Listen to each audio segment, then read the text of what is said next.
British राज के दौर के स्तर को पार कर रही है इनइक्वालिटी, लेकिन बजट में इसका जिक्र तक नहीं किया गया है। न ही SC, ST, OBC, अदर पिछड़े हुए लोगों के लिए, इकोनॉमिक EWS के लिए, अल्पसंख्यकों के लिए इसमें कुछ सहायता का प्रावधान उन्होंने नहीं बनाया। मैं उदाहरण के तौर पर चंद चीजें आपको बताऊंगा।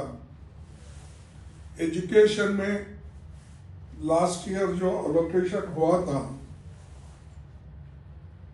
13,000 करोड़ खर्च नहीं किया गया। सोशल जस्टिस जो हमेशा शेड्यूल कास्ट, शेड्यूल ट्राइब और दबे हुए लोगों की मदद करता है, उसमें 2,242 करोड़ खर्च नहीं हुए। ट्राइबल अफेयर्स में 4,101 करोड़ खर्च नहीं हुए।